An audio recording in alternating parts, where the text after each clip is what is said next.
சத்தியத்தையும் அறிவீர்கள், சத்தியம் உங்களை விடுதலையாக்கும். யோவான் 8ஆம் அதிகாரம் 32ஆம் வசனம். எல்லா மனுஷர் ரட்சிக்கப்படுவோம், சத்தியத்தை அறிகின்ற அறிவில வளருவோம். தேவன் சித்தமுள்ளவராயிருக்கிறார். 1 தீமோத்தேயு 2:4. அன்பு தெய்வ பிள்ளைகளுக்கு கர்த்தருடைய நாமத்தில் நல்வாழ்த்துக்கள். சௌக்கியமாக இருக்கிறீர்களா? கர்த்தர் தாமே ஆசீர்வதிப்பாராக. தேவனுடைய வசனம், தேவனுடைய சத்தியத்தில் நடப்பது இந்த உலகத்தில் தேவனுடைய சித்தத்தையே நிறைவேற்றுகிற ஒரு வாய்ப்பாகும். ஏன்னா கடவுளுடைய சத்தியத்தை நாம் பின்பற்றும் போதெல்லாம் தேவனுடைய சித்தம் நமக்குள்ள வருகிறதாக நாமே ஆமோதிக்கிறோம் என்று அர்த்தமாகும். அதனால இருந்து உற்சாக மனதோடு கூட சத்தியத்தை கேட்கணும். இன்னைக்கு நீ சர்ச்சுக்கு வரலையா அப்படின்னு யாரும் நம்மக்கிட்ட கேட்கக்கூடாது. நான் சர்ச்சுக்கு போயிட்டு இருக்கிற மாதிரியா யாரும் சொல்லக்கூடாது. நாம விரும்பி போகணும். அதுதான் கடவுள் விரும்புவார். நீயா விரும்பி பைபிள் ஸ்டடியை கேட்கணும். நீயா விரும்பி ஞாயிறுந்தோறும் இருக்கக்கூடிய செய்திகளை கேட்கணும். நீ விரும்பி கேட்கும் போது தான் ஆண்டவரும் கொஞ்சம் முன்னாடி வருவார். ஒருத்தர் சொல்லி வந்தா ஆசீர்வாதம் கூட அவங்க மூலியமாக தான் வரும். அவங்க ஆமோதிச்சாத்தான் நமக்கு ஆசீர்வாதம் வரும். இந்த ரகசியத்தை எப்பொழுதும் கற்றுக்கொள்ளுங்க. உங்களை நான் இரும்பிக்கொண்டே கஷ்டப்படுத்துறேன்னு எனக்கு தெரியுது. கொஞ்சம் தாங்கிக் கொள்ளுங்க. 2-3 வாரங்களாக அவதிப்படுவதனால் கொஞ்சம் கஷ்டமாக இருக்கு. அதனால இருந்து மற்றவங்களுடைய பிளெஸ்ஸிங்களை நம்ம என்னைக்கும் வாழக்கூடாது. மற்றவங்களுடைய பிளெஸ்ஸிங்னா என்ன? அவங்க சொல்லித்தான் நம்ம சர்ச்சுக்கு போகிறோம், அவங்க சொல்லித்தான் நம்ம ஜெபிக்கிறோம், அவங்க சொல்லித்தான் நம்ம வேதத்தை வாசிக்கிறோம், அவங்க சொல்லித்தான் நம்ம ஆராதிக்கிறோம் என்று சொன்னால், அப்போ அவங்க சொன்னாதான் நமக்கு ஆசீர்வாதம் கூட அப்படி தான் வரும். ஏன்னா நம்ம அவங்க மூலியமாக கடவுள்கிட்ட வருவதுனால் மறுபடியும் கடவுள் கூட என்ன பண்ணுவார்? அவங்க மூலியமாக தான் ஆசீர்வாதத்தை கொடுப்பார். இதெல்லாம் நல்லா இருக்காது. யாரோ ஒரு புரோக்கர் நடுவில் இருக்கிற மாதிரி ஏதோ ஒரு வழிகாட்டி ஒரு முறை சொன்னாரா, இங்கே சத்தியம் இருக்குது, இங்கே ஜெபிக்கணும், நம்ம ஆராதிக்கணும், நம்ம தேவனுடைய சித்தத்தை நிறைவேற்றணும்னு ஒரு முறை ஒரு வழிகாட்டி சொன்னாரா. அந்த வழிகாட்டி யார் வேணுமென்றாலும் இருக்கலாம், நானாக கூட இருக்கலாம், உங்கள் நண்பர்களாக கூட இருக்கலாம். அப்போ நீங்கள் வந்து சேர்ந்துட்டீங்க, சத்தியத்தண்டையில் வந்து சேர்ந்துட்டீங்க. இப்போ நீங்கள் என்ன செய்யணும்? கூடுமான அளவுக்கு நீங்கள் சொந்தமாக இறைவனை நீங்கள் துதிக்கிறவர்களாக செல்லணும். ஓகேயா? கர்த்தர் ஆசீர்வதிப்பராக. வாருங்கள், வீட்ட பகுதியில் இருந்து வாசித்து நாம் முன் செல்லலாம். மீண்டுமாக இறைவாக்கு நீதிமொழிகள் புஸ்தகத்திலிருந்து நம் அண்டையில் என்ன பேசுகிறது என்பதை குறித்து நம்ம தியானித்து முன் செல்லலாம். அதுதான் நாம் 22ஆம் வசனத்திற்கு நாம் வந்துட்டோம். 22ஆம் வசனம். தீமையை யோசிக்கிறவர்கள் தவறுகிறார்கள் அல்லவோ? பைபிள் எப்படி சொல்லுது பாருங்க. தீமையை யோசிக்கிறவர்கள் தவறுகிறார்கள் அல்லவோ, நன்மையை யோசிக்கிறவர்களுக்கோ கிருபையும் சத்தியமும் உண்டு. இது மிக மிக முக்கியமான ஒரு விஷயம். என்று சொன்னால், மனிதர்களாக பிறந்த பிறகு நமக்கு பல யோசனைகள் நம்மால் நிறுத்த முடியாது. பல யோசனைகள் நம்மால் நிறுத்த முடியாது. சில யோசனைகள் நம்ம நிறுத்தி விடலாம், ஆனால் சில யோசனைகள் நம்மால் நிறுத்த முடியாது. ஒரு உதாரணமாக, நாம் சிறு வயதிலேருந்து வளர்ந்துருக்குவோம். அப்போ நமக்கு என்ன அப்படின்னு சொன்னால், நம்ம நல்லா சாப்பிடணும். அதனால தான் அந்த பிள்ளைங்களுக்கு கனவு கூட சாக்லேட் கனவு தான் வரும். ஸோ யாராவது தன்கிட்ட இருந்து எடுத்துட்டாங்கன்னா உடனே கூச்சல் போட்டு அழுவோம். அவங்கக்கிட்ட இருந்து பிடிங்கிடும். கொடுக்கல அப்படின்னு சொன்னால் கையில் இருக்கிறத வச்சு தாக்கி விடும். இது பிள்ளைங்க. அவங்கக்கிட்ட நீங்கள் கண்டிப்பாக இந்த குணத்தை நீங்கள் பார்த்துருக்கலாம். அந்த பிள்ளைங்க தான் நீங்கள். அப்படி தான் நீங்கள் வளர்ந்தீங்க. ஆனால் வளர வளர வளர வளர நமக்கு தம்பி மீது பாசமோ யார் மீதோ நமக்கு பாசம் ஏற்கப்பட்டு நம்ம சாப்பிட்றத கூட அவங்களுக்கு விட்டு கொடுத்துட்டோம். நீ சாப்பிடு, பரவாயில்ல, நீ சாப்பிடு அப்படின்னு சொல்லியே நம்முடைய வாழ்க்கை அந்த யோசனையிலேருந்து வெளியே வந்துச்சு. ஆரம்பத்துலலாம் அப்படி இருந்த யோசனைகள் இல்லை. சில பிள்ளைங்க பாருங்க, தூங்கும் போது கூட பால் குடிக்கிற மாதிரி வாய் அசைக்கங்க, ஏதோ எடுத்து சாப்பிட்ற மாதிரி, எல்லாமே கனவல்லாது தான். அதனால ஒரு பிள்ளை சாப்பிடக்கூடாது, ஒரு பிள்ளை எதுவுமே செய்யக்கூடாது, உடனே அழுவோம், எனக்கு அதே மாதிரி வேணும்னு. இது ஒரு வகையான என்ன சொல்லலாம் அப்படின்னா, ஒரு பொறாமையின் குணம் அப்படின்னு சொல்லலாம். பட் அது ரொம்ப சீக்கிரத்தில் போயிடுச்சு நமக்கு. இப்பெல்லாம் பாருங்க, சாப்பிட்றதுல ஒரு கட்டுப்பாடா வளர வளர நம்ம அந்த சாப்பிட்ற யோசனை போயிடுது. அதுபோல தான் சில நேரங்களில் திருட்டு யோசனைகள்.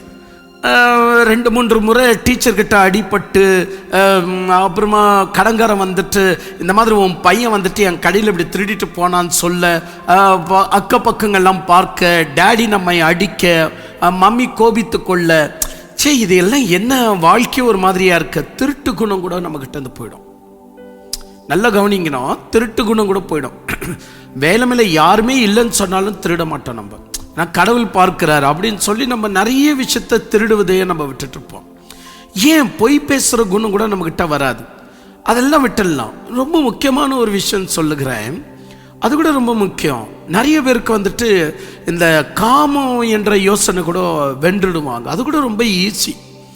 ஏன்னு சொன்னால், வயது ஏற ஏற மானம் மரியாதை அப்படின்னு சொல்லும் போது, அடைச்சி இதெல்லாம் நமக்கு நல்லா இருக்காதுப்பா அப்படின்னு அந்த யோசனைகளை கூட சிலர் வென்று விடுகிறார்கள்.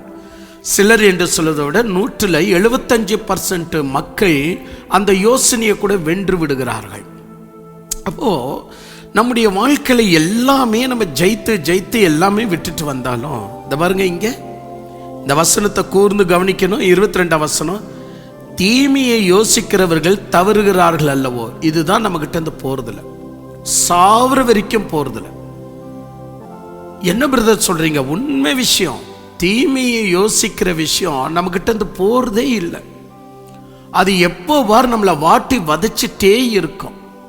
என்னங்க அந்த மாதிரி நம்ம சாப்பிட்ற குணம், பொய் பேசுற குணம், திருட்டுதல்ல இருந்த விஷயம் எல்லாவற்றிலிருந்தும் வெளியே வந்துடும். காம விகாரம் அவைகளிலிருந்து கூட நம்ம வெளியே வந்துடுறோம். ஆனால் எதுல இருந்து நம்மளால வெளியே வர முடியாது அப்படின்னா, இந்த தீமை செய்கிற யோசனை என்பது ரொம்ப ஆபத்தானது. அதுக்கு வந்துட்டு வயசு என்பது கிடையாது. அப்போ இந்த தீமை என்பது ஒரு வகையில் வரக்கூடியதல்ல, எந்த வகையில் வேணுமென்றாலும் சொல்லலாம். தனக்கு ஒரு நஷ்டம் ஏற்கப்படுது, தான் ஒரு அவமானப்பட்டுட்ட, என்னை இவங்க நடுத்தெருவில் நிற்க வச்சுட்டாங்க, என்னை இப்படி கேலி செஞ்சுட்டாங்க, அப்படி நினைத்த மாத்திரத்தில் தீமை யோசனைகள் நமக்கு ஸ்டார்ட் ஆகிடும். ஒன்றும் இல்லைங்க, நம்ம வீட்டில் உட்காந்துட்டு சும்மா தான் இருப்போம். யாரும் வந்துட்டு பாஸ்டர் உன்னை பற்றி இப்படி பேசினார் அப்படின்னு சொன்ன உடனே தீமை ஸ்டார்ட் ஆகிடும். அவருக்கு இப்பெல்லாம் வேற யோசனை பல இருக்கு. இப்பெல்லாம் அவர் முன்ன மாதிரி வந்துட்டு இல்லை. அவருக்கு பண ஆசை அதிகம் நான் நினைக்கிறேன். அவரெல்லாம் முன்ன மாதிரி இல்லையே, அவருடைய ஸ்டைலே மாறிடுச்சு. கரெக்டாக நீ சொன்ன பாருங்க, உடனே தீமை அப்படியே பொங்குது பாருங்க உங்ககிட்ட. இவ்வளோ நேரம் நீங்கள் எப்படி இருந்தீங்க? ஐயோ பாஸ்டர், ஐயோ ஐயோ அப்படின்ற கௌரவம். ஒருத்தர் வந்து சொல்றாரு, பாஸ்டர் உன்னை பற்றி இப்படி பேசினார் அப்படின்னு சொன்ன உடனே தீமை அப்படியே பீறிட்டு வெளியே வர ஆரம்பிக்கும். தீமைக்கு ஒரு வயசு என்பது கிடையாது. இந்த தீமை யோசிக்கிற விஷயம் என்பது ஐயோ மகா பயங்கரமானது. உங்களுக்கு நான் ஒரு விஷயம் சொல்லுகிறேங்க, நீங்க நம்ப மாட்டீங்க. பிசாசு என்று சொன்னால் ஒரு வகை அல்ல. பிசாசு என்பது பல வகைக்கு சேர்ந்தது தான் பிசாசு.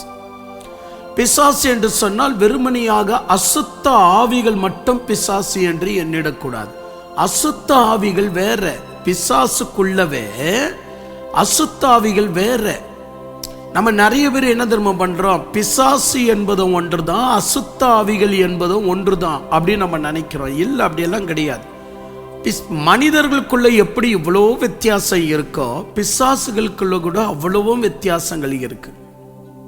சில மனிதர்கள் விவசாயத்தை செய்யக்கூடியவர்கள், அவர்கள் ஒரு வெறுமனையாக யுத்தத்திற்கோ இல்லை பாம்புங்களை தயாரிப்பதற்கோ அவங்களுக்கு அன்றன்றுள்ள வாழ்க்கையே சரியா இருக்கும், விவசாயமே சரியா இருக்கும். அந்த மாதிரி சில பிசாசுகள், வானமண்டத்துள்ள பிசாசுகள் அசுத்தத்தில் ஈடுபடாது.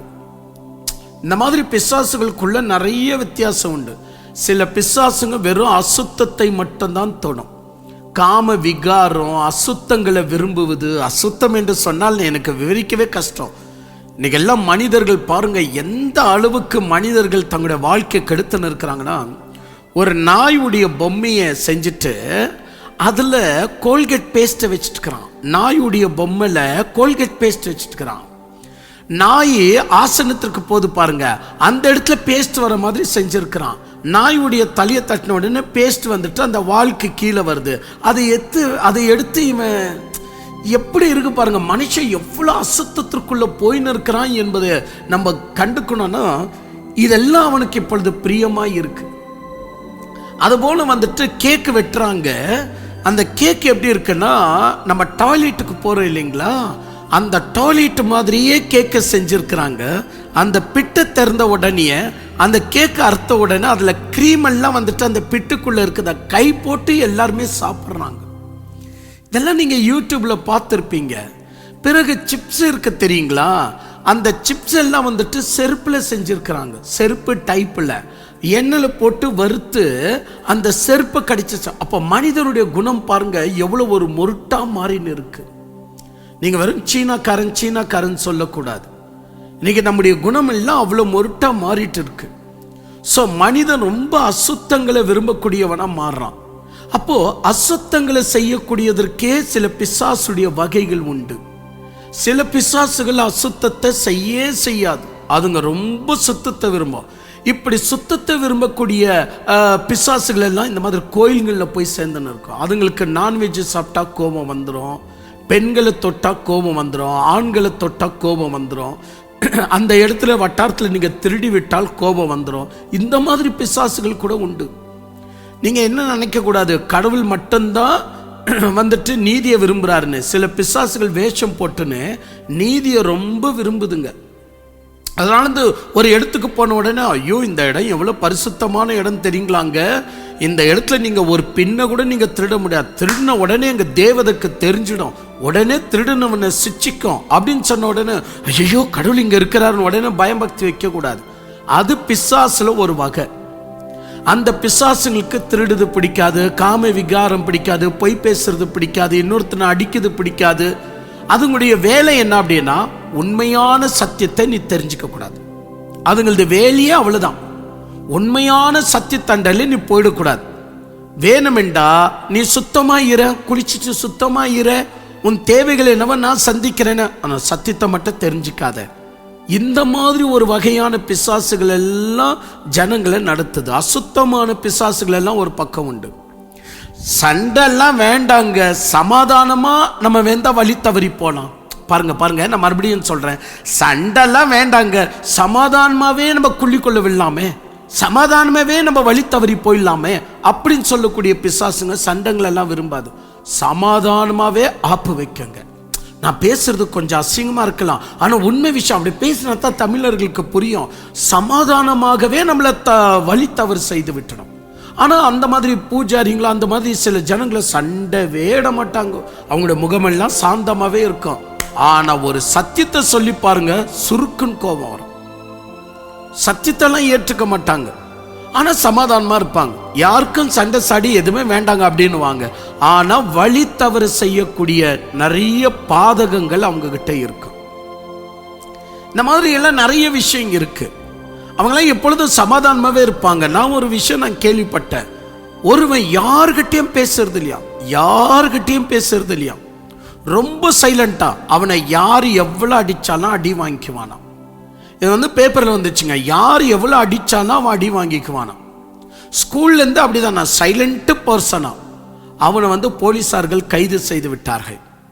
கைது செய்து விட்டு அவனை விசாரிக்க மொத்தம் பல கொலைகள் அவன் செய்திருக்கிறதாக வெளியே வந்தது. ஆனா அவன் கத்தியெல்லாம் எடுக்க மாட்டான், அவன் கன்னெல்லாம் எடுக்க மாட்டான், எந்த கத்தியும் இருக்காது, சண்டையிட மாட்டான், ரொம்ப சமாதானக்காரன், ரொம்ப சாஃப்டா பேசுவான். அவனுக்கு ஒரு குணம் இருக்கு, என்ன அப்படின்னா, யாருமே இல்லைன்னா பில்டிங் மேல இருந்து தள்ளி விடுகிற ஒரு குணம். யாரையாவது அப்படி தள்ளி விடணும் பாருங்க. அவனுடைய மைண்ட் எப்படி இருக்கு பாருங்க, தள்ளி விடணும் பில்டிங்ல இருந்து. அவன் ட்ரெயின்ல மட்டும் எத்தனையோ பேர்களை அவன் ட்ரெயின்ல இருந்து தள்ளி விட்டு நிறைய பேருடைய வாழ்க்கையை அழிச்சிருக்கிறான். இது ட்ரெயின்ல அவன் செய்கிற விஷயம் யாருக்குமே தெரியல. ட்ரெயின் போயிட்டே இருக்கும் போது அங்க யாராவது நின்று இருந்தா யாருமே இல்லைன்னு தெரிஞ்ச உடனே அவங்களை வெளியே தள்ளி விடுவது. இப்பேரிப்பட்ட ஒரு விஷயத்துல அவனுக்கு அந்த வெறி இருந்தது.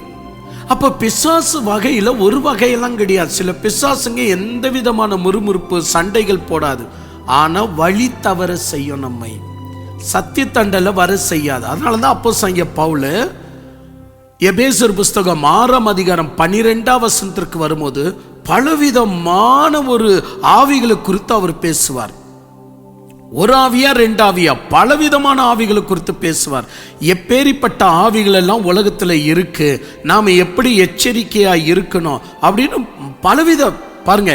ஏனெனில் மாம்சத்தோடும் இரத்தத்தோடு மட்டுமல்ல, பாருங்க, ஏனெனில் மாம்சத்தோடு இரத்தத்தோடு மட்டுமல்ல.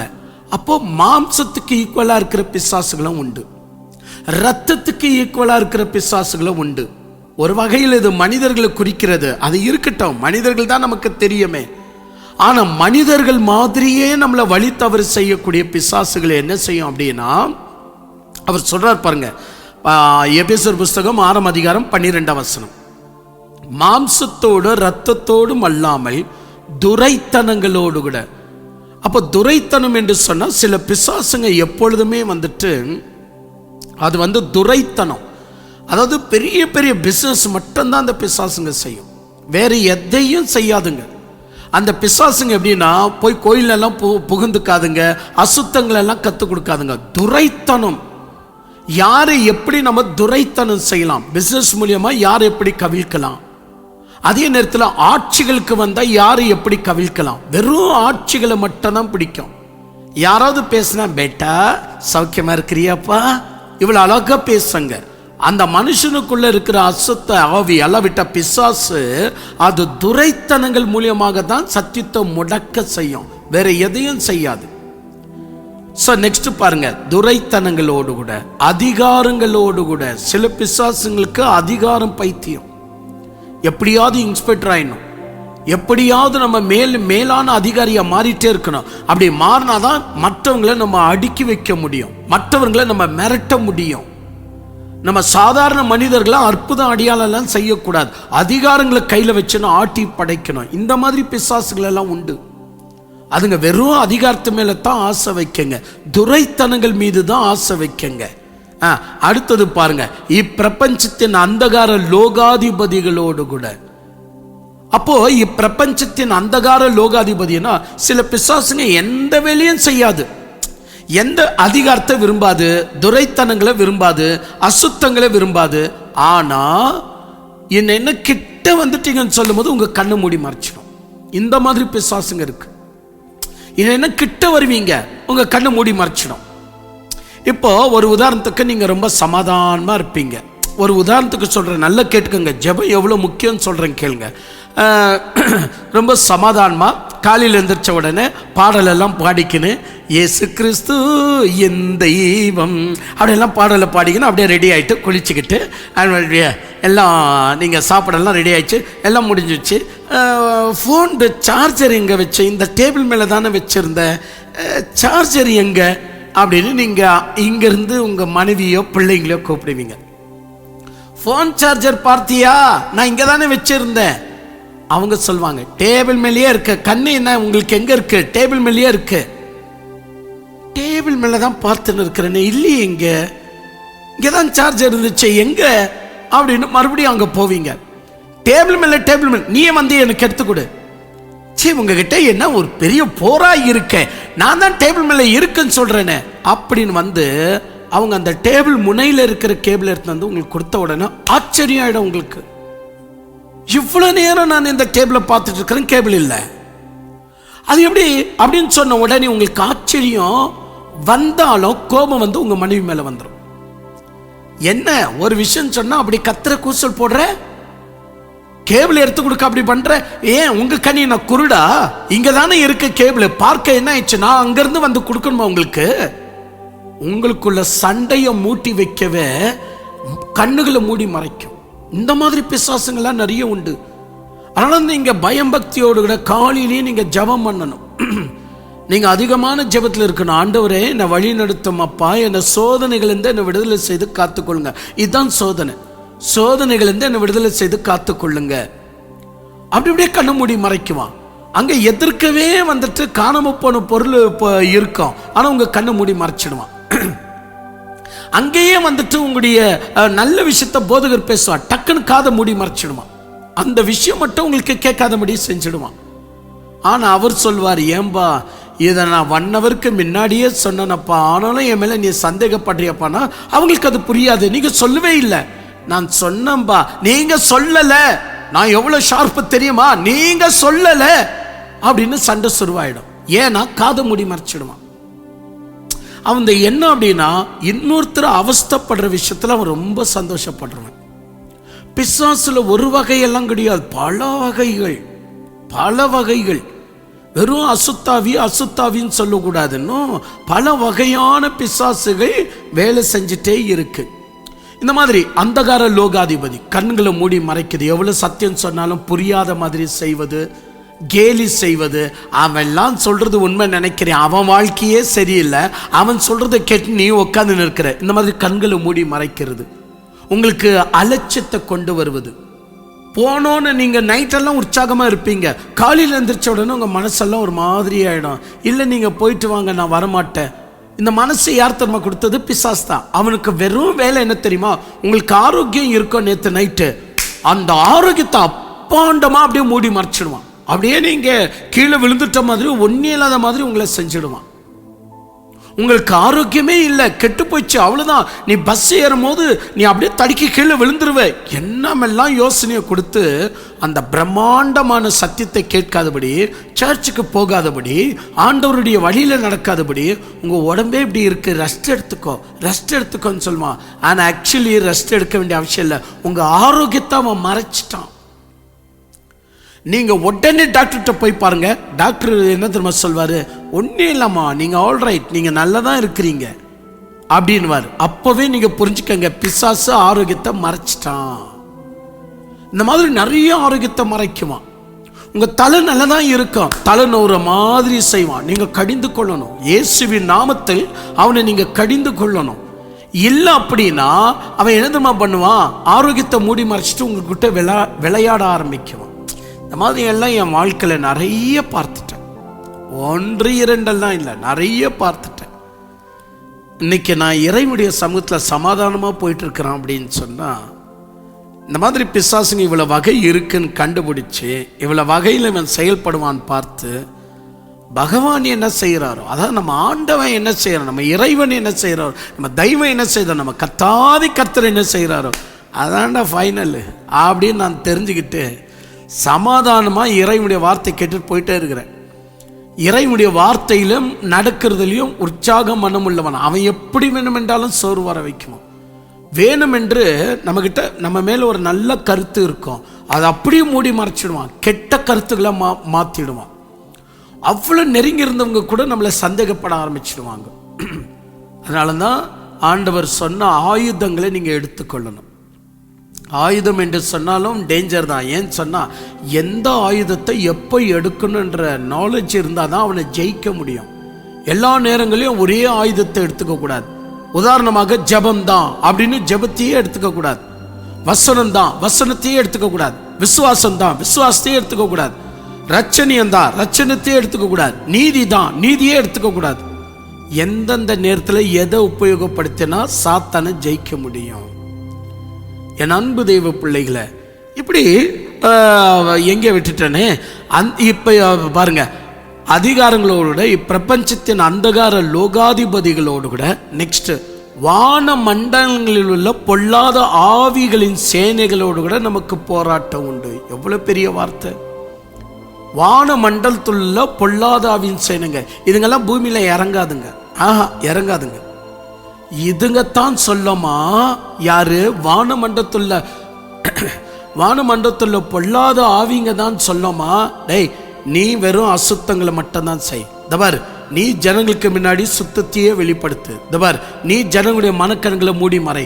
தபார், நீ அதிகாரத்தை எப்படியாவது பிடிச்சு ஒடுக்கணும் எல்லாருமே. நீ பார், துரைத்தனங்கள் மீது மட்டும்தான் நீ கண்ணை வைக்கணும். அதுங்க தான் இப்படி பிரிச்சு கொடுத்துட்டே இருக்கும். அதனால இந்த பிசாசு என்று சொன்னால் அகோரமாக இருப்பான், அசுத்தமாக இருப்பான், வெறும் வாசனையாக இருக்கும். அந்த மாதிரி பிசாசை மட்டும் நினைக்காதீங்க. கண்ணு மூடி மறைக்கிற பிசாசு, அதிகாரங்களுக்கு வர பிசாசுங்க. ஏன் நம்ம அதிகாரிகளுக்காக ஜெபிக்கணும்னு பைபிள் சொல்லுது. ஏன் நம்ம ஜெபிக்கணும்? ஜெபத்தை விட்டுறாதீங்க. உங்கள் சூழ்நிலை எப்படி மாறி போனாலும் சரிதான், ஜெபத்தை மட்டும் விட்டுடாதீங்க. ஜெபம் செய்து கொண்டே இருங்க. சபையார்களா ஜெபிங்க, நீங்களா ஜெபிங்க, ஜெபித்து கொண்டே இருங்க. ஏன்னா அப்போ தான் இந்த அந்தகார சக்திகள் நமக்குள்ளே வேலை செய்யாது. எப்படின்னு சொன்னால், இப்போது நம்ம ஒரு வீட்டுக்கு வரோம், அங்கே வந்துட்டு பல்லிகள் கற்பாம்பூச்சி எல்லாமே இருக்குது நமக்கு தெரியும். அதுங்க எல்லாம் நம்ம விட்டு ஓடணும் அப்படின்னா அட்லீஸ்ட் ஒரு கேண்டிலோடு கூட வாங்க, ஒரு ஒளியோடு கூட வாங்க. ஒளி வந்த உடனே இந்த மாதிரி பூச்சிங்கள்லாம் உடனே ஓடி ஒளிஞ்சிக்கங்க. அப்படிதான் ஜெபம் கூட. ஜெபம் வேத வசனம் கடவுளுடைய சத்தியத்தில் நடக்கும்போது ஒவ்வொரு முறை ஒளி ஏற்றப்பட்டுனே இருக்கும் வாழ்க்கையில். சத்தியத்தின் பெருவிழாக்கு நீங்கள் வந்திருந்தீர்கள். சத்தியத்தின் பெருவிழான்னு சொல்லும் போது அனைவருக்கும் நான் நன்றி செலுத்துகிறேன். சத்தியத்தின் பெருவிழாவில் நிறைய பேர் வந்திருந்தீங்க, ஆண்டவருடைய வசனத்தை கேட்டீங்க. கர்த்தருக்கு ஸ்தோத்திரம்.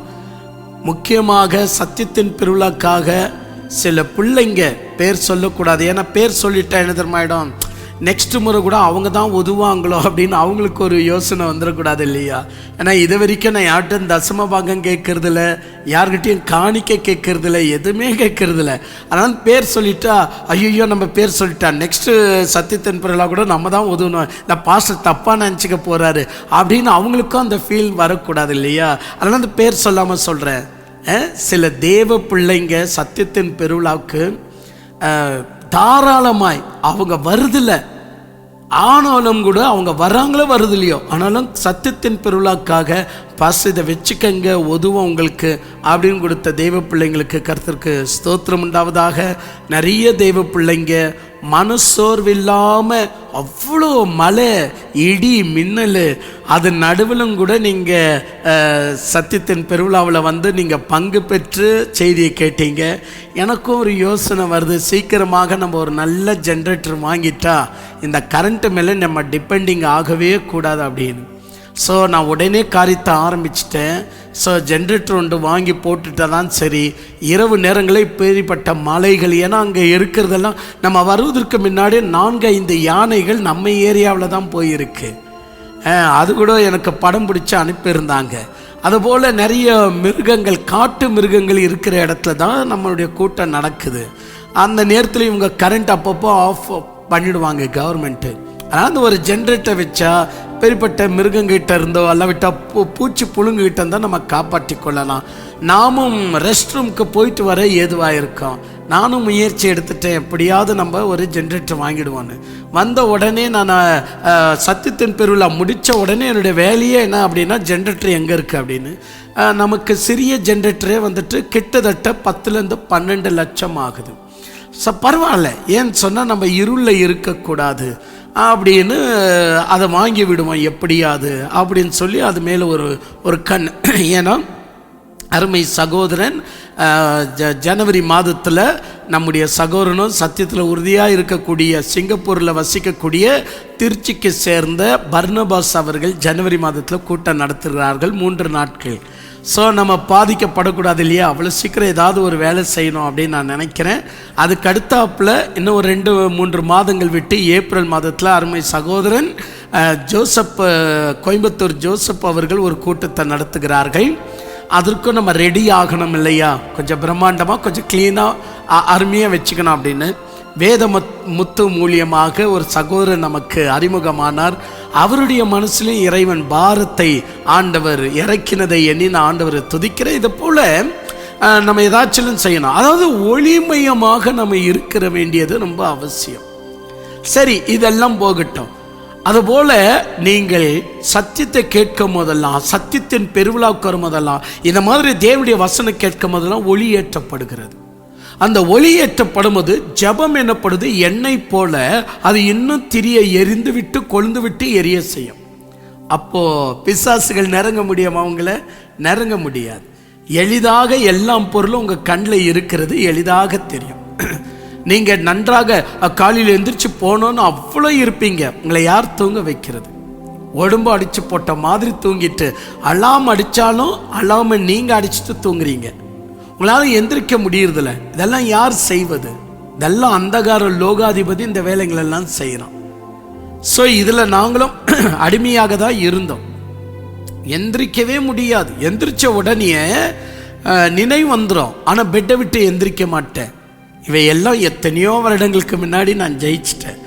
அதனால் இந்த டைமுக்கு எந்திரிக்கணுமா, எந்திரிச்சே தீருவேன். இந்த வேலை செய்யணுமா, இந்த வேலை செஞ்சே தீருவேன் அப்படின்னு எத்தனையோ ஆண்டுகள் காலமாக என் சிறு வயதிலிருந்தே இப்படி பழகிட்டேன் என்றால், இந்த அசுத்த ஆவிகளும் அந்தகார லோகாதிபதிகளும் இந்த வானமண்டலத்தில் பொல்லாத ஆவியின் சேனைகளுடைய கூட்டமும் இந்த துரைத்தனங்களும் இந்த அதிகாரம் இதெல்லாமே நம்ம பார்த்து கவனித்து தான் எச்சரிக்கை ஆயிட்டோம். ஓகேயா என் அன்பு தெய்வ பிள்ளைகளை? அதனால தான் பைபிள் நமக்கு என்ன சொல்லுகிறது என்பதை கவனத்தோடு கூட நீங்க பாருங்க. பைபிள் நமக்கு கற்றுக் கொடுக்கக்கூடிய பாடம் என்ன? ஸோ பைபிள் இப்போ நமக்கு சொல்லக்கூடிய ஒரு ஒரு ஒரு ஒரு விஷயம் என்ன அப்படின்னு சொன்னால், நம்ம எந்த வகையில் உண்மையிலேயே பலம்பட்டவர்களாக இருக்கணும், நம்ம எப்படி இருக்கணும் அப்படின்னு சொல்லும் போது சொல்லுது, தீமையை யோசிக்கிறவர்கள் தவறுகிறார்கள் அல்லவா. 22ஆம் வசனம், தீமையை யோசிக்கிறவர்கள் தவறுகிறார்கள் அல்லவா. இப்போ புரிந்திருக்க நான் நினைக்கிறேன். இந்த தீமையை ஸ்டார்ட் பண்ணி கொடுக்கறதே யார் தான்? அசுத்தாவிகளும் துரைத்தனங்களும் அதிகாரத்துக்கு உள்பட்ட பிசாசுகளும் இதுதான் இப்படியெல்லாம் செய்கிறது. ஸோ எனவே தான் இந்த தீமை செய்கிற குணம் என்பது நம்ம விட்டு போயிடாது. சரி, ஒரு பாயிண்ட்டை சொல்லி முடிக்கிறேன். ஓகேயா? இப்போ பிசாசுகளுக்குள்ள அசுத்தம் உள்ள பிசாசுகள் உண்டு, அதிகாரம் உள்ள பிசாசுகள் உண்டு, துரைத்தனங்கள் உள்ள பிசாசுகள் உண்டு. ஓகேயா? இப்போ இந்த பிசாசுகள் எல்லாம் ஒரு பிசாசு அந்த வேலையை செய்யாது, அந்த பிசாசு இந்த வேலையை செய்யாது. ஏன்னா அதனுடைய நோக்கம் என்ன அப்படின்னா, நாம தேவனுடைய சித்தத்தில் போயிடக்கூடாது, சத்தியத்தில் போயிடக்கூடாது. அப்படி போயிட்டா அவனுக்கு முடிவு சீக்கிரம் வந்துடும். நாம சத்தியத்தில் டிலே பண்ண அவன் தன் தேவன் பேர் மேல இருக்கிற அந்த தீமையை அவனால செய்ய முடியும். பார்த்தீங்களா? இப்பதான் பாயிண்ட்டுக்குள்ள வந்துட்டீங்க நீங்க. ஆமாங்க, பிசாசு ஒரு காலத்துல ஒளியின் தூதனாக இருந்தவன். ஆனா அந்த தூதன் இப்ப எல்லா பாவங்களும் அவனுக்குள்ள இருக்காது, வேற விஷயம். ஆனா அவனுக்குள்ள இருக்கிற முக்கியமான பாவம் எதுனா, தீமை நிறைந்த பாவம். ஆதாம் ஏவலை வஞ்சித்தானா? காயினை கொலைக்காரனா மாத்தினானா?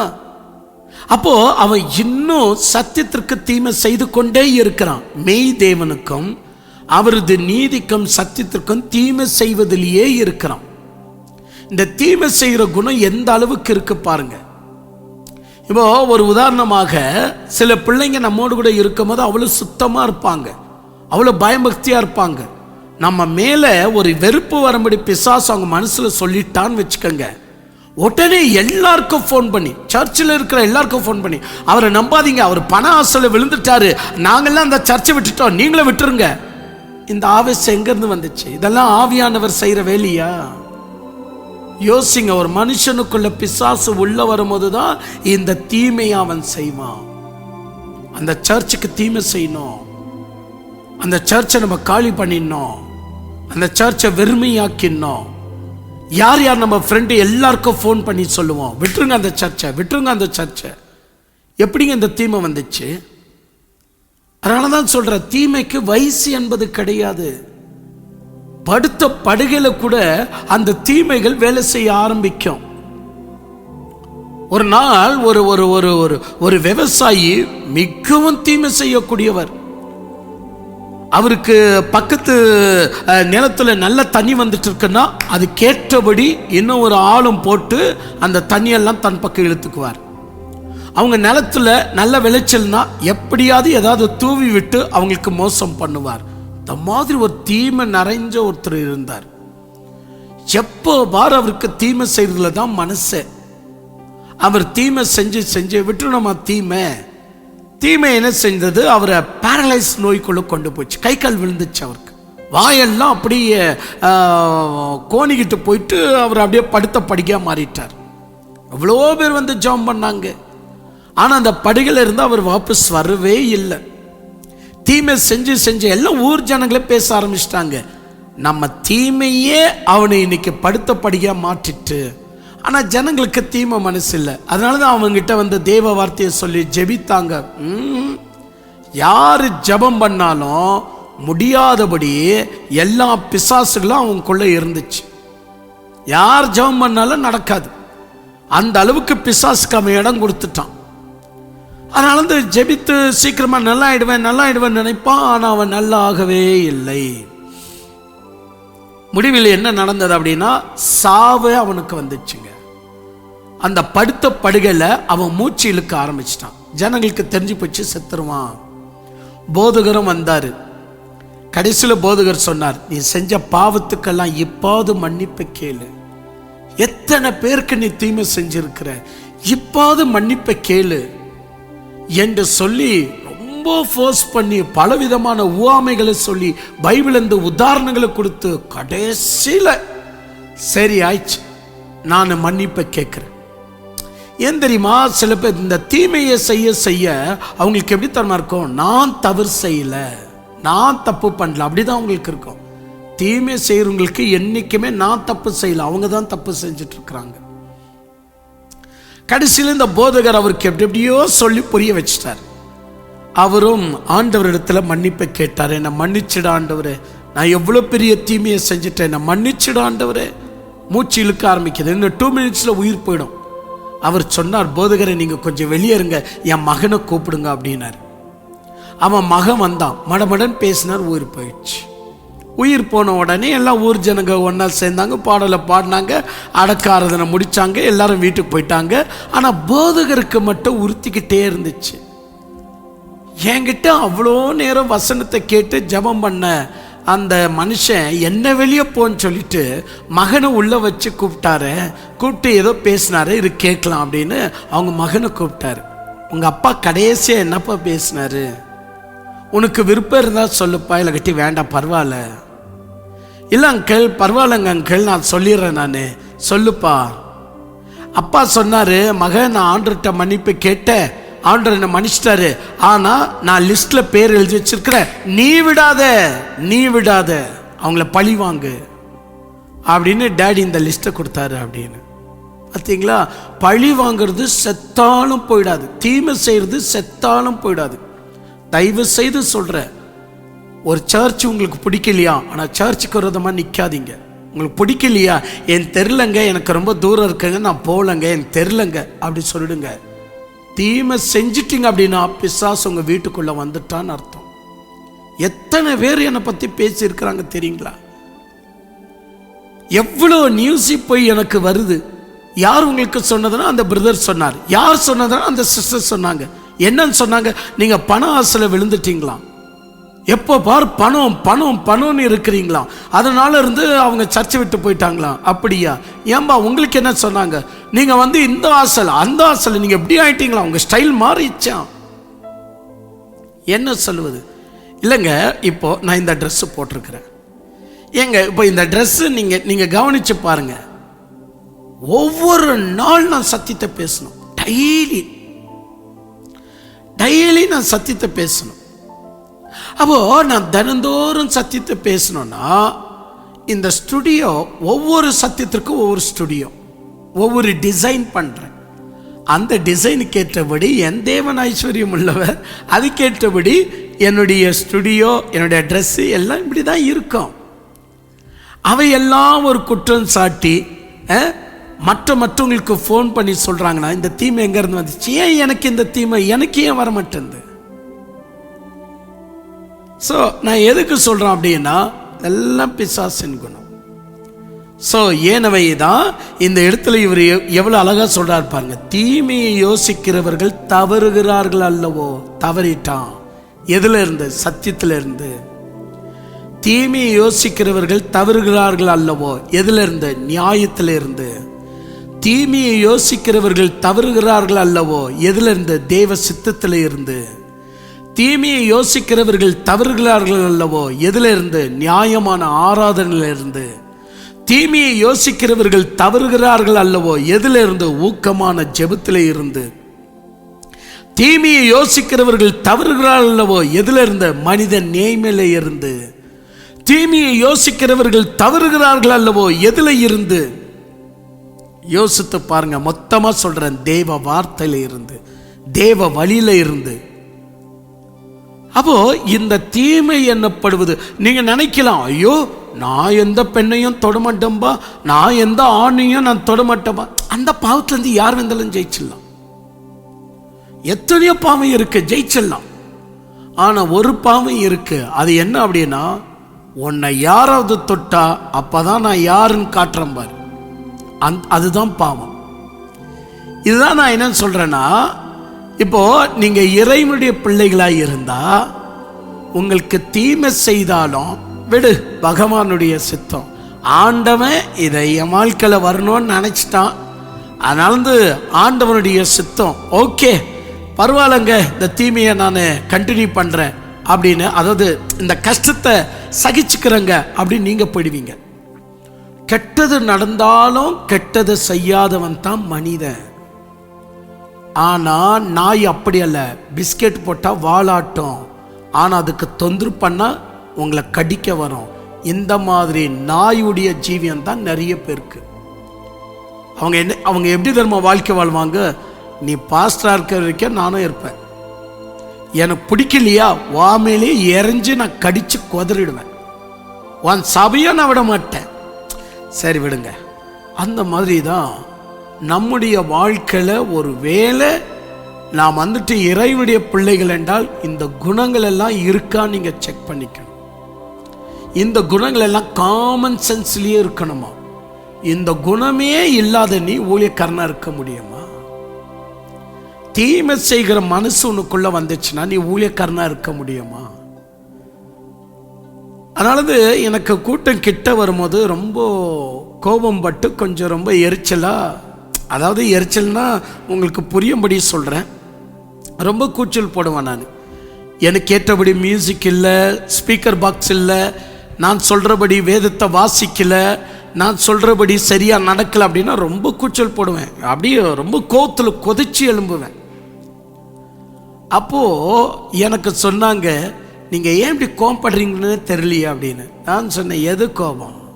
நான் படுறது கோபம் இல்லை, நான் உண்மையிலேயே கோபம் பட்டுன்னு இல்லை, ஆண்டவருடைய வசனத்தை பேச வந்த நான் எப்படி கோபம் பட முடியும்? நீங்க ஏன் இதெல்லாம் செய்யாமல் இருக்கிறீர்கள் என்று உங்களை கேட்டுன்னு இருக்கிற. ஏன் இதெல்லாம் நீங்கள் முன்னேறி வரல? ஏன் நீங்க ஜெபிக்கிறதுல? ஏன் நீங்க இந்த வேலையை செய்யல? ஏன் இந்த விஷயத்துல நீங்க ஒழுக்கமா இல்லை? இதுல தான் கூச்சலிட்டன ஒழிய எனக்கு கோபம் யார் மீதும் இல்லையே. எனவே ஒரு ஊழியக்காரன் என்று சொன்னால், அன்பு தேவ பிள்ளைகளை, சபையுடைய கீ உங்ககிட்ட இருக்கா? நீங்க சபையை நடத்துறீங்களா? உங்களுக்கு மற்றவங்க தீமை செய்தாலும் நீ செய்ய போயிடக்கூடாது. இதான் நான் சொல்றேன். தீமையே நீ யோசிக்க கூடாது. நீ எதை வரு, நீ வெபிச்சாரத்தை கூட ஜெயிச்சிடுவ, நீ பண ஆசை என்பதை கூட சில நேரங்களில் ஜெயிச்சிடுவ. நாங்கெல்லாம் அந்த ஆசையெல்லாம் ஜெயிச்சிருக்கிறோம். ஆனா தீமை என்பது அது ஜெயிச்ச மாதிரி இருக்கும், திரும்ப திரும்ப வாட்டி வதைக்கும். உன்னை பத்தி பாரு எப்படி பேசுனாங்க, மறுபடியும் மானம் கெட்டவனா அதே இடத்துக்கு நீ போயின்னு இருக்கிற தேவையா இது? நாம நம்முடைய கை என்னன்னு காட்டுவோம், நாம நம்முடைய பலம் என்னன்னு காட்டுவோம். பார்த்தீங்களா? தீமை என்பது வயசாய் படுகளை படுத்திருந்தாலும் தீமைகள் வந்துட்டே இருக்கும். இந்த குணம் பிசாசுகிட்ட அளவற்றதா இருக்கிறது. அவன் இன்றைக்கும் இறைவன் முன்னாடி தீமை செய்யக்கூடியவனாக தான் இருக்கிறான். அதனால இருந்து இங்க பாருங்க, ஒரு விஷயம் சொல்லுகிற, கடவுளை கண்ட உடனே எப்படி விழுவான்? நம்ம அப்படியே முகம் குப்புறமாய் விழுவான். ஆனா தீமை கடவுளை பிடிக்காதவங்க மட்டும்தான் கடவுளை கண்ட உடனே இப்படி விழ மாட்டாங்க, இப்படி விழுவாங்க. அதனாலதான் இந்த ஊழியக்காரங்க ஃபயர் என்று சொன்ன உடனே ஜனங்க கடவுள் என்றால் இப்படித்தானே விழணும். ஏன் இப்படி விழுறாங்க? ஏன்னா இதுதான் அசுத்தாவி. இந்த ஆவிகள் தான் என்ன சொல்லலாம், பசியானாலும் புல்ல தின்னாதுன்றாங்களே, அந்த மாதிரி எவ்வளவுதான் தனக்கு நரகம் என்று கேடு இருந்தாலும் பரவாயில்ல, ஆனா அவருக்கு முன்னாடி இப்படி விழ மாட்டேன். வேணுமென்றால் அவருடைய வல்லமை தாங்க முடியாம இப்படி வந்தா விழுவேன், ஆனா இப்படி மட்டும் விழமாட்டேன்னு அப்படியே நிற்பான். இதான் தீமை செய்கிற குணம் சொல்றது. என் அன்பு தெய்வ பிள்ளைகளை, நீதிமொழிகள் புஸ்தகம் ஒரு காமன் சென்ஸை எடுத்து காட்டக்கூடிய புஸ்தகம். இப்பேரிப்பட்ட ஒரு புஸ்தகத்தில் இருந்து உங்களுக்கு ஒரு தீமை நீங்க யோசிக்கிறது கூட தவறு என்று உங்களுக்கு எடுத்து காட்டுதுன்னா, இது காமன் சென்ஸ்லயே வளர்ந்துருக்கணும். வளரலையா? பரவாயில்ல விடு, இப்ப கேட்ட இல்ல வசந்த, அப்ப தீமை செய்யாத, நன்மை செய்யக்கூடியவனாயிரு. அடுத்தது என்ன சொல்லுது பாருங்க, தீமையை யோசிக்கிறவர்கள் தவறுகிறார்கள் அல்லவோ, நன்மையை யோசிக்கிறவர்களுக்கோ கிருபையும் சத்தியமும் ஜோடியா வந்துட்டே இருக்கும். எவ்வளவு ஆனந்தமா இருக்க பாருங்க. நீங்க நன்மையை யோசித்தால் சத்தியம் உங்களை விட்டு போயிடாது. கிருபையை யோசித்தால் சத்தியம் உங்களை விட்டு நகராது. சத்தியம் எப்பொழுதும் உங்களோடு கூட இருக்கும். அதனால எப்பொழுதும் நன்மை செய்யுங்க, நன்மை செய்யக்கூடியவர்களாக இருங்க. நன்மையை மட்டும்தான் யோசிங்க. அது யாரா இருந்தாலும், அது அண்ணனோ தம்பியோ அவங்க தீமை செஞ்சிருக்கலாம். பட் நாம தீமை யோசித்தா ரெண்டு உன்னை விட்டு போயிடும். கிருபை சத்தியம் உன்னை விட்டு போயிடும். கிருபை சத்தியம் உன்னை விட்டு போயிடக்கூடாதுன்னா தீமை நடந்த இடத்துல கூட நீ நன்மையைத்தான் நீ யோசிக்கணும். நம்ம ஒருவேளை மற்றவங்களுடைய கண்களுக்கு முன்பதாக ஏமாளிகளா இருக்கலாம். நம்மை பார்க்கிறவர்கள் கூட ஏமாளிகள் என்று சொல்லலாம். கவலையே விடுங்க, பரவாயில்ல. நமக்கு என்ன தெரியுமா, நீ என்னை ஏமாளி என்று நினைத்தாலும் சரி, மோதி விட அவனுக்கு பலனே இல்லை என்று நீ கேலி செய்தாலும் சரி, ஆனா நான் தீமை செய்வதனால் சத்தியம கிருபையை என்னை விட்டு போயிருது. அது போகக்கூடாது என்றுதான் நான் என்ன பண்றேன், இதை சகிக்கிற என்ற விஷயத்தை நீங்க மனசுல எப்பொழுதும் வச்சுக்கணும். எப்போ ஒரு மனுஷனை விட்டு சத்தியம் போது, எப்போ ஒரு மனுஷனை விட்டு கிருபை போயிருது, தேவ கிருபையும் தேவ சத்தியமும் எப்போ விட்டு போது, அவன் தீமையில இறங்கும் போது. எவருக்கும் தீங்கு செய்யாதீங்க. தீங்கு செய்வது நம்முடைய வேலைகள் அல்ல. சோ என் அன்பு தேவ பிள்ளைகளை, நம்மை பார்க்கிறவர்கள் நான் தீமை நான் வேண்டாம், நம்ம தீமை செய்கிறவர்களை போல இருக்கலாம். ஒரு நாள் ஒருத்தர் வந்து கேட்டார், ஏங்க நீங்க சர்ச்சு பாஸ்டர் தானே? ஆமா அப்படின்னு. உங்களுக்கு அறிவு இருக்கா அப்படின்னாரு. சரி சொல்லுங்க, வேணுமெண்டா உங்ககிட்ட நான் அறிவை கத்துக்கிறேன் அப்படின்னு. யார் பர்மிஷனை வச்சு என் மனைவிய நீங்க வந்துட்டு சர்ச்சில் சேர்த்துக்கிட்டீங்க? ஏன் பர்மிஷன் கேட்டீங்களா? அவர் எப்படி சண்டை இழுத்தா இருப்பாருங்க என்கிட்ட. ஏன் பர்மிஷன் கேட்டீங்களா? ஏன் மனைவிய நீங்க எப்படி சர்ச்சுக்குள்ள சேர்க்கலாம்? இதுக்கு நீங்க என்ன பண்ணுவீங்க? என் அருகில் ஒரு ஊழியக்காரர் இருக்கிறார், கணவர்கிட்ட இருந்து லெட்டர் வாங்கிட்டு வந்ததான் சர்ச்சில் சேர்க்கிறாராம். இந்த பயந்தாங்கொழித்தனெல்லாம் என்கிட்ட இல்லவே இல்லை சிறு வயதுல இருந்து. ஐயோ, எதற்குமே அஞ்சுகிற மனசு எனக்கு இல்லைங்க. எனவே நான் அவரை பார்த்து கேட்டேன், உங்க பர்மிஷன் கேட்டுத்தான் உங்க மனைவிக்கு மரணம் வரப்போதா?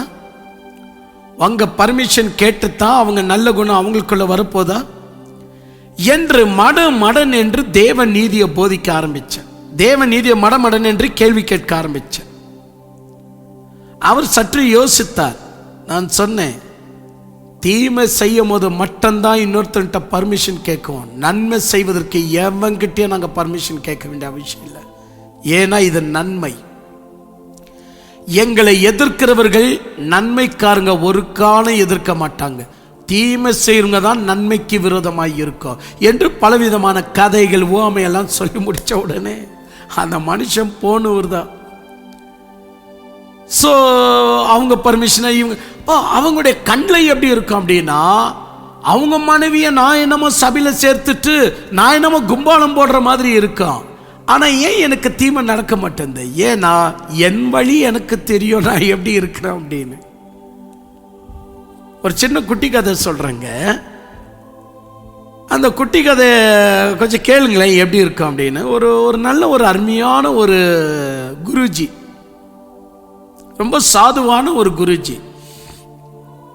அவர் என்ன பண்ணுறாரு, அவருடைய வாழ்க்கையில் ஒரு கொள்கை, அதாவது கறி மீனெல்லாம் சாப்பிடக்கூடாது, காய்கறிங்களை தான் நம்ம சாப்பிட்ணும் அப்படின்ற ஒரு கொள்கையோடு கூட வாழ்ந்துட்டு இருக்கிறார். சுமார் 1500 வருஷத்துக்கு முன்னாடி இருந்த ஒரு மனிதன். கறி மீனெல்லாம் தொடவே மாட்டார்.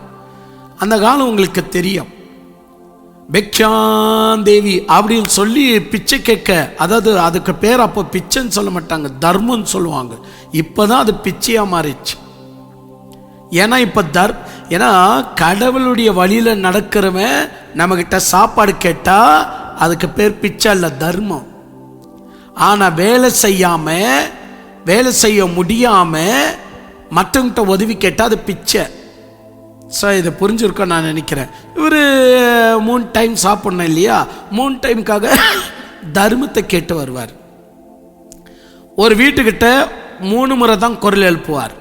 பாடலை பாடிட்டே இருக்கும்போது அம்மா தர்மம் போடுங்கம்மா 3 முறை தான் சொல்வார். அவங்க வரலையா முன்னாடி போயிடுவார். அந்த வீட்டுக்கிட்ட 3 முறை தான் குரல் எழுப்புவார். வரலையா இன்னொரு வீட்டுக்கு போயிடுவார். அப்போ ஒருத்தன் என்ன பண்ணான், பிராமண பண்ற இரு அப்படின்னு சொல்லி அவன் யார்கிட்ட இருந்தோ வாங்கிட்டு வந்த கறி துண்டை எடுத்துன்னு வந்து அவருடைய பாத்திரத்தில் போடுகிறான். இவர் ஏற்கனவே கறி சாப்பிட்றதுன்னு தெரியும். அந்த பிராமணனும் கறி சாப்பிட்றதில்ல, ஆனா வேடிக்கை பார்க்கணும் இல்லையா, இன்னொருத்தரை குத்தி விட்டு வேடிக்கை பார்க்கணும் இல்லையா, அதனால வந்து ஒரு 2-3 கறி துண்டை எடுத்துன்னு வந்து அந்த பாத்திரத்தில் போடுகிறான். இவர் கூட சீடர்கள்லாம் வராங்க. யாரு? இந்த குரு கூட.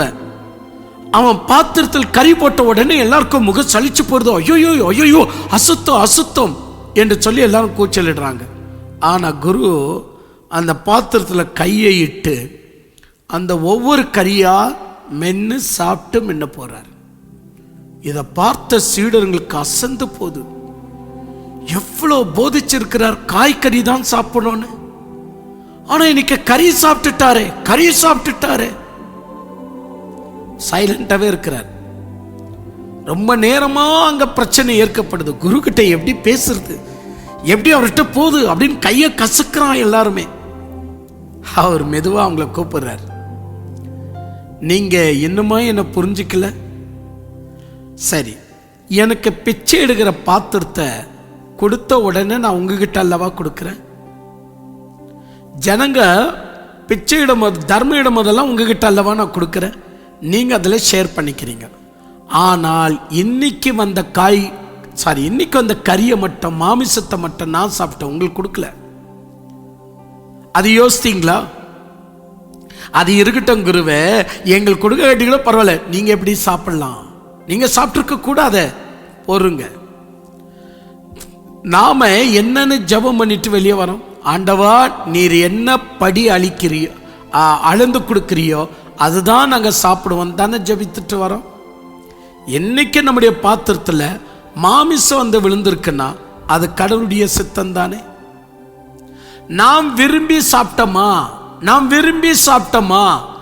தேடி சாப்பிட்டோமா, அந்த பாத்திரத்துல அதுவா வந்து விழுந்துச்சு.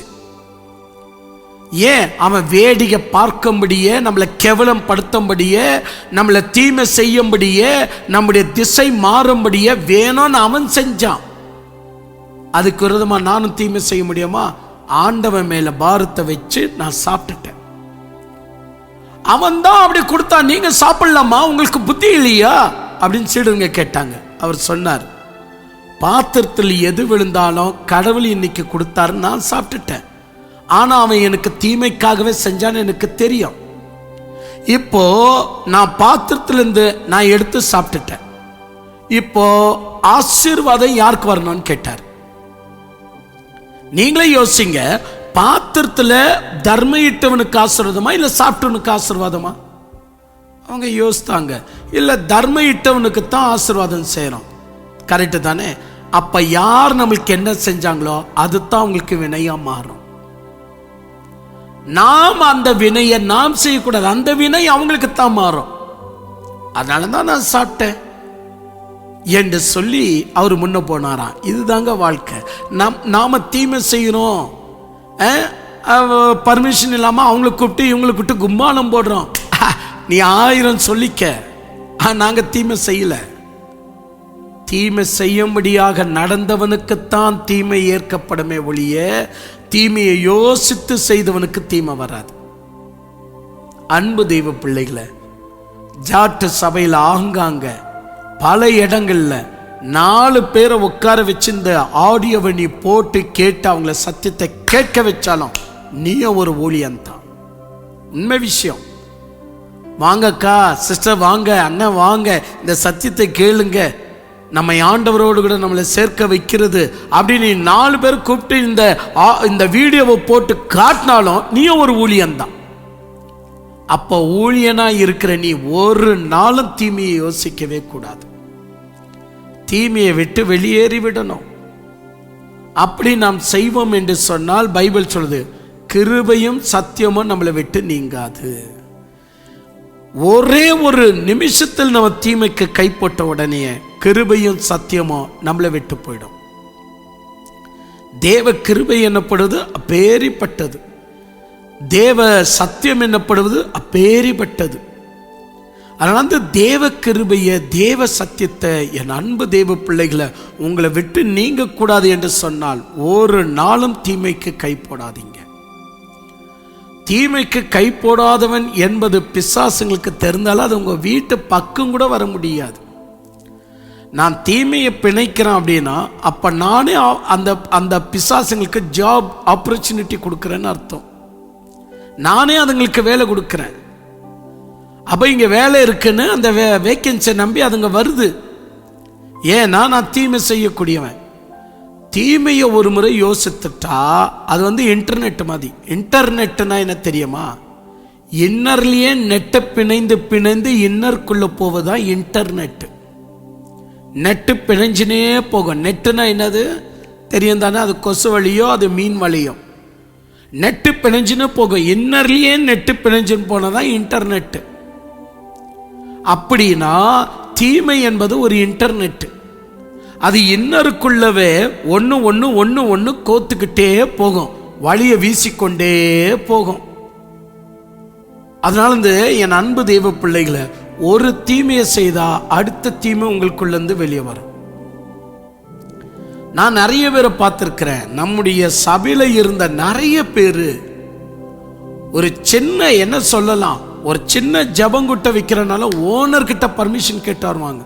ஐயா இன்னைக்கு எங்க பாஸ்டர் வர்றாரு, அவர் ஜபங்குட்டை நடத்துறாரு, நீங்க பாட்டுக்கு திடீர்னு என்னமா அது சத்தம் அப்படியெல்லாம் சொல்லிடாதீங்க, அவர் எங்களுடைய அன்பான பாஸ்டரு, அவர் அப்படிதான் கொஞ்சம் அப்படி பாட்டு பாடுவார், அப்படிதான் கொஞ்சம் சத்தமாக பிரசங்கம் பண்ணுவார், எதுவும் திட்டிடாதீங்க ஐயா ப்ளீஸுங்க ஐயா, ஒரு ½ தான் எங்கள் வீட்டுக்கு வருவார். இப்படியெல்லாம் இருந்த விசுவாசிங்க இன்னைக்கு போலீஸ் ஸ்டேஷன் கையமாக இருக்கிறாங்கன்னா இந்த தைரியம் எங்கேருந்து வந்துச்சு?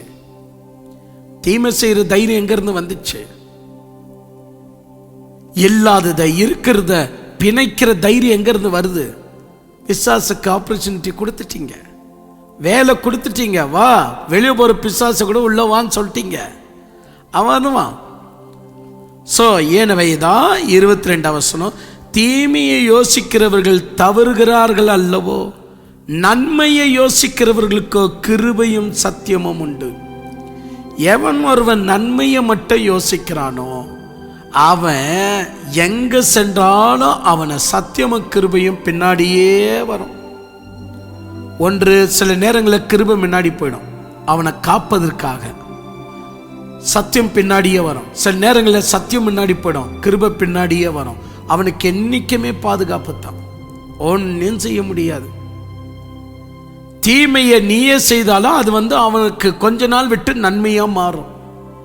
ஏன்னா கிருபை சத்தியம் அவனோடு கூட இருக்க. நீ எல்லாரையும் ஜெயிச்சிடலாம், தீமையால ஜெயிக்க முடியாதது எது தெரியுமா? சத்தியத்தையும் கிருபையும் ஜெயிக்க முடியாது. தீமை எப்பேரிப்பட்ட மனுஷனா இருந்தாலும் ஜெயிச்சிடும்.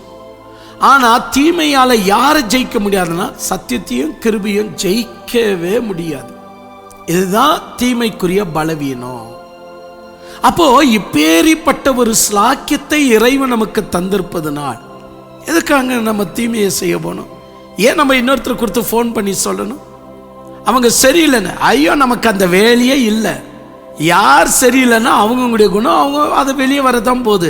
நம்முடைய டியூட்டி என்ன? நம்முடைய வேலை என்ன? சத்தியத்தின் மேல் கவனம் செலுத்துவது. நம்முடைய வேலை என்ன? கிருபையை இழக்காமல் இருக்கிறது.